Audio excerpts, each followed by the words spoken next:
Sanskriti University for excellence in life. BTech Agri BSc lateral entry.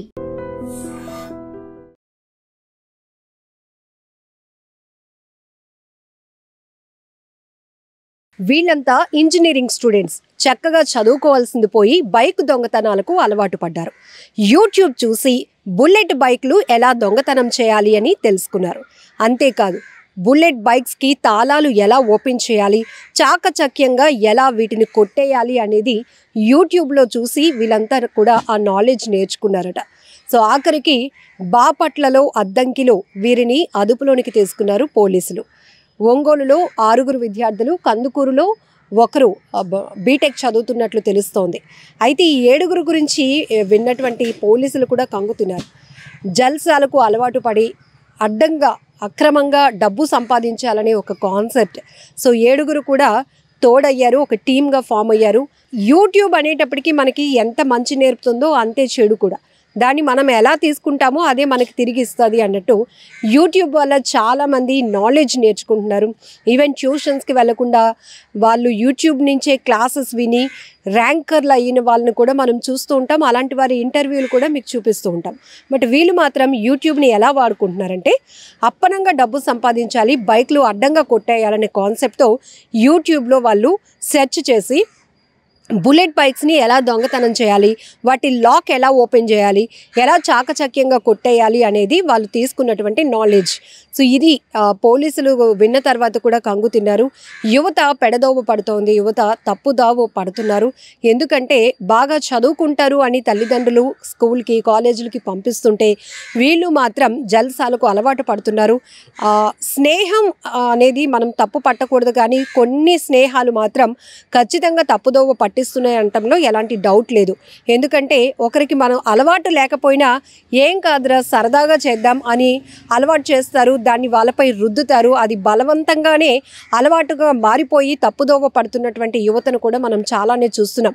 ఒక రకంగా స్నేహం, స్నేహితులు, ఫ్రెండ్స్ వల్ల బాగుపడిన వాళ్ళు ఉన్నారు, అదే ఫ్రెండ్స్ వల్ల చెడిపోయిన వాళ్ళు ఉన్నారు. స్నేహాన్ని మనం ఎలా చూస్తే ఎలా వాడుకుంటే అది అలా ఉపయోగపడుతుంది అన్నట్టు ఇక్కడ యూట్యూబ్ టెక్నాలజీని, యూట్యూబ్ నాలెడ్జ్ని కూడా తప్పుదోవ కోసమే వీరు వాడుకున్నారు. దొంగతనాలకు అలవాటు పడ్డారు. ఈ 7 కూడా ఎంతో ఫ్యూచర్ ఉన్నవాళ్ళు, కానీ ఇప్పుడు పోలీసుల అదుపులో ఉండటం ఎంత బాధాకరం. కుటుంబ సభ్యులు ఎలా ఫీల్ అవుతారు? తమ పిల్లలు ఏదో చదువుకుంటున్నారు, మంచిగా ఫ్యూచర్ కోసం డిజైన్ చేసుకుంటున్నారు, మంచిగా సెటిల్ అవుతారు, మనకేంటి ఇంత మంచి పిల్లల్ని కన్నాము అనే వాళ్ళు ఒకవైపు గర్వంగా ఫీల్ అవుతూ ఉంటే వీళ్ళు మాత్రం ఇంటి నుంచి బయటకు వచ్చినాక కాలేజీలకు వెళ్ళే వాళ్ళు కాలేజీలకు వెళ్తున్నారు, వేరే చోట్లకు వెళ్ళాల్సిన వాళ్ళు వేరే చోట్లకు వెళ్తున్నారు.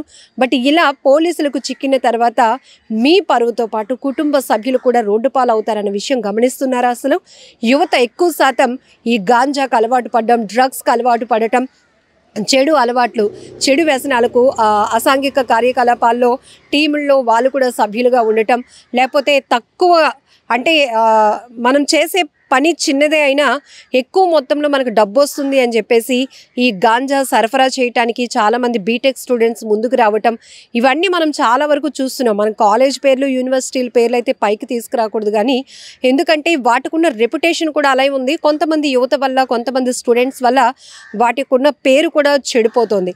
సో ఈ క్రమంలోనే మీ అందరికీ తెలుసు బాగా కొన్ని కాలేజీలకి పేరు చెప్పి వీళ్ళు వెళ్తూ కొంతమంది స్టూడెంట్స్ చేస్తున్న వ్యవహారాలు చాలా దారుణంగా ఉంటున్నాయి. ఈవెన్ పోలీసులు కూడా ఎప్పటికప్పుడు స్కూల్స్కి, కాలేజెస్కి వెళ్ళి మీ ఫ్యూచర్ చాలా ఉంది, మీపై చాలా బాధ్యతలు ఉన్నాయి, ఇదే రైట్ ఏజ్, మీరు ఎలాంటి వేలోనికి వెళ్తారో మిమ్మల్ని డిసైడ్ చేసేది, మీ ఫ్యూచర్ని డిసైడ్ చేసేది కూడా ఇదే రైట్ ఏజ్. సో ఈ టీనేజ్లో మీరు ఎలాంటి నిర్ణయాలు తీసుకుంటారు అనేది మీకు ఎడ్యుకేట్ చేస్తున్నాం. ఇక్కడ ఫ్యామిలీ కౌన్సిల్స్ కావచ్చు, లేకపోతే చాలామంది సైకాలజిస్టులు, పోలీస్ ఆఫీసర్స్, చాలామంది ఉమెన్ పోలీస్ ఆఫీసర్స్ కూడా కాలేజీలకి, స్కూల్కి వెళ్ళి వాళ్ళకి మంచి కౌన్సిలింగ్ ఇచ్చే ప్రయత్నాలు చేస్తున్నారు. ఎందుకంటే ఎక్కడెక్కడో తిరుగుతున్న వీళ్ళందరికీ కూర్చోబెట్టి క్లాసులు చెప్పే అంత పరిస్థితి ఉండదు కాబట్టి నేరుగా కాలేజీలకు వెళ్ళే కౌన్సిలింగ్లు ఇస్తున్న పరిస్థితి కూడా ఉంది. అనవసరంగా మీరు అక్రమ కార్యకలాపాల్లో కనుక మీరు భాగస్వాములు అయితే తర్వాత మీ ఫ్యూచర్ డ్యామేజ్ అవుతుంది, మీపై కేసులు బనాయించడం జరుగుతుంది, జైలుకి వెళ్తారు, కుటుంబ పరువులు పోతాయి, మీ వల్ల తల్లిదండ్రులు కూడా ప్రాణాలు తీసుకునే పరిస్థితి వస్తుంది. ఇంత క్లియర్గా వాళ్ళకి కౌన్సిలింగ్లు ఇస్తున్నా కూడా చాలామంది చాలా కేర్లెస్గా తీసుకుంటున్నారు ఈ మాటల్ని. కొంతమంది రాంగ్ వేలోనికి వెళ్తూ ఇలా పోలీసుల కస్టడీకి వెళ్లాల్సినటువంటి పరిస్థితి, కొంతమంది అయితే చాలా కఠినమైనటువంటి శిక్షలు కూడా అమలు అవుతున్నాయి. ఏమైపోతుంది, అనవసరమైన అలవాట్లకు పోతున్నారు, అనవసరమైనటువంటి జల్సాలకు పోతున్నారు, అడ్డంగా డబ్బు సంపాదించాలి అనుకోవటం చాలా దుర్మార్గమైన ఆలోచన. ఇది ఏ ఏజ్ గ్రూప్ అయినా కావచ్చు. ముఖ్యంగా ఇందులో ఇప్పుడు ఈ బుల్లెట్ బైక్స్ దొంగతనం చేసిన కేసులో మొత్తం ఎన్ని చేశారనుకున్నారు?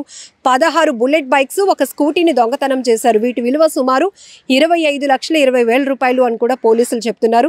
ప్రస్తుతం వీరిపైన అయితే కేసులు ఫైల్ అయ్యాయి, పోలీసుల కస్టడీలో ఉన్నారు. సో మీడియా ద్వారా కూడా వాళ్ళ ఫేస్లు కూడా రివీల్ అవుతూ ఉంటుంటే కుటుంబ సభ్యులు ఎంత బాధపడతారో ఒక్కసారి ఆలోచించండి. దయచేసి ఇలాంటి పెడదోవ పట్టే ఆలోచనలు కాకుండా మంచిగా బాగా చదువుకుంటే మంచి జాబ్స్ వస్తాయి, చక్కగా ఫ్యూచర్ని డిజైన్ చేసుకోవచ్చు. మీ వల్ల తల్లిదండ్రులకు కూడా మంచి పేరు తెచ్చే వాళ్ళు అవ్వాలి అని చెప్పి మేము కూడా కోరుకుంటున్నాం.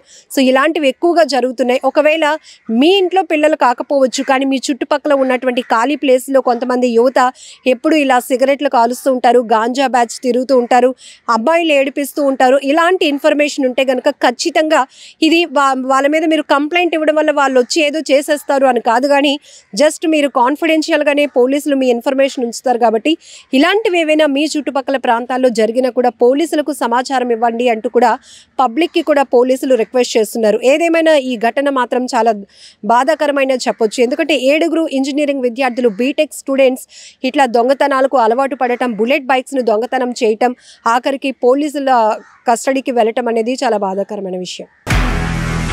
నిజంగా ప్రస్తుతం ఉన్నటువంటి సమాజం దేనికి ప్రయారిటీ ఇస్తుంది? ఆర్థిక సంబంధాల చుట్టూ మాత్రమే తిరుగుతోంది. మళ్ళీ ఎన్నికలంగానే చాలా విరక్తి కలుగుతున్నాం. మంచి అనిపిస్తుంది కదా, లేడీస్ కూడా ఛాలెంజింగ్ జాబ్స్ చేసినప్పుడు చాలా బాగుంటది. ట్రాఫిక్ అసిస్టెంట్స్ గా నియమించిన ట్రాన్స్జెండర్స్ అందరితో సాల్యూట్ చేయించుకుంటున్నారు. ఫుడ్ డెలివరీ ఇవ్వటానికి వెళ్ళినటువంటి డెలివరీ బాయ్ అనిల్ పై కళ్ళ ముందు పెళ్ళండి కొట్టి